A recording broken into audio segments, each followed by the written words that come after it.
Assalamualaikum warahmatullahi wabarakatuh. Perkenalkan, nama saya Andika dari kelompok 4 Akuntansi Manajemen dengan dosen pembimbing Miss Ilma Dilus SAK MAK, dengan anggota kelompok yaitu yang pertama ada saya sendiri Andika Pratama, kemudian ada Nurul Fatma, kemudian Nurul Fujiwati, Uswatun Hasanah Amalia Farhah, Titan Haris Syaputri, Falah Nauzah. Baik, untuk yang pertama ada rumusan masalah. Yang pertama adalah identifikasi faktor-faktor yang berada dalam kendali masing-masing manajer. Yang kedua ada faktor mana yang berada di luar kendali manajer. Yang ketiga ada apakah direktur tepat jika menyalahkan seluruh manajer. Kemudian jelaskan. Yang keempat ada bagaimana konsep responsibility accounting dapat membantu perusahaan melakukan evaluasi yang lebih adil. Yang terakhir ada rekomendasi apa yang akan Anda berikan kepada direktur agar evaluasi kinerja menjadi lebih objektif. Oke, untuk selanjutnya saya serahkan kepada rekan saya.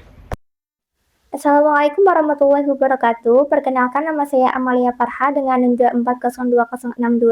Izinkan saya membuka pembahasan mengenai faktor-faktor yang berada dalam kendali manajer. Terdapat 3 faktor yang akan kita analisis. Yang pertama ada manajer produksi yang berhasil mengurangi limbah produksi. Hal ini merupakan hasil dari efisiensi kerja yang dilakukannya. Yang kedua ada manajer penjualan yang berhasil mempertahankan pelanggan lama. Pencapaian ini merupakan hasil dari cara beliau menjaga hubungan dengan customer. Yang ketiga ada manajer cabang yang berhasil menekankan biaya operasional. Hal ini merupakan keputusan beliau dalam mengatur pengeluaran cabang. Ketiga faktor tersebut tergolong pada usaha dan keputusan manajer itu sendiri, bukan berasal dari kondisi eksternal. Assalamualaikum warahmatullahi wabarakatuh. Perkenalkan, nama saya Nurul Fujiwati dengan NIM 2402021. Nah, pada bagian ini saya akan menjelaskan faktor-faktor yang berada di luar kendali manajer atau uncontrollable factor. Jadi, untuk yang pertama itu ada harga bahan baku naik 20% akibat inflasi. Nah, kenaikan harga tersebut disebabkan oleh kondisi ekonomi yaitu inflasi sehingga tidak dapat dikendalikan oleh manajer perusahaan. Lalu yang kedua ada penjualan turun karena muncul pesaing baru. Nah, alasannya yaitu munculnya pesaing baru itu merupakan faktor eksternal yang berasal dari kondisi pasar, bukan karena kesalahan manajer. Lalu yang ketiga itu ada mesin produksi sering rusak karena usianya sudah tua. Nah, jadi alasannya itu usia mesin merupakan aset perusahaan yang menjadi tanggung jawab manajemen puncak dalam pengadaan atau pergantian mesin, bukan tanggung jawab manajer operasional. Nah, ketiga faktor di atas merupakan faktor di luar kendali manajer dan faktor tersebut dipengaruhi oleh kondisi eksternal dan kebijakan perusahaan. Oleh karena itu, faktor-faktor tersebut tidak dapat dijadikan dasar utama dalam menilai kinerja masing-masing manajer. Nah, selanjutnya saya persilahkan rekan saya untuk melanjutkan pembahasan pada materi selanjutnya. Halo, perkenalkan nama saya Nurul Fatma dengan NIM 2402009. Di sini saya akan membahas tentang evaluasi tindakan direktur. Menyalahkan seluruh manajer adalah tindakan yang tidak tepat. Karena apa? Yang pertama itu tidak objektif, menggeneralisasi masalah dan mengabaikan kinerja positif pada departemen tertentu. Yang kedua, menghindari tanggung jawab. Kegagalan total bisa menjadi indikasi lemahnya strategi atau dukungan dari manajer tingkat atas. Yang ketiga, mematikan motivasi. Manajer yang telah berkinerja baik akan merasa tidak dihargai dan frustasi jika disalahkan. Yang terakhir yaitu merusak budaya organisasi karena menciptakan budaya saling menyalahkan.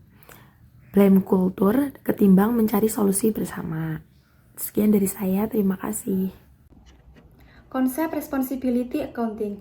Responsibility accounting membuat evaluasi kinerja lebih adil dengan menilai manajer hanya berdasarkan faktor dan wewenang yang dapat mereka kendalikan atau controllable factor.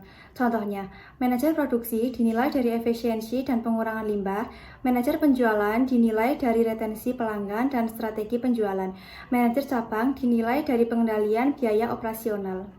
Selanjutnya, rekomendasi kepada direktur agar evaluasi kinerja menjadi lebih objektif. 1. Menilai manajer berdasarkan faktor yang berada dalam kendalinya. 2. Memisahkan faktor internal dan eksternal yang mempengaruhi kinerja. 3. Menggunakan indikator kinerja yang sesuai dengan tanggung jawab masing-masing manajer. 4. Membandingkan anggaran dengan realisasi serta menganalisis penyebab perbedaannya. 5. Memberikan penghargaan atau evaluasi berdasarkan hasil yang dapat dipengaruhi oleh manajer. Ya, selanjutnya adalah kesimpulan. Berdasarkan pembahasan, dapat disimpulkan bahwa penilaian kinerja manajer dilakukan berdasarkan tanggung jawab dan faktor yang dapat dikendalikan oleh masing-masing manajer.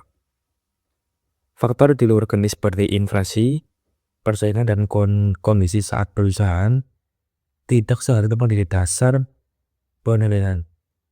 Oleh karena itu, penerapan responsibility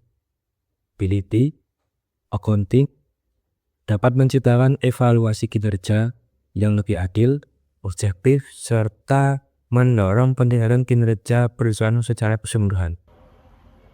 Baik, terima kasih telah menonton video ini. Jika ada pertanyaan, kalian bisa ajukan di kolom komentar di bawah ya.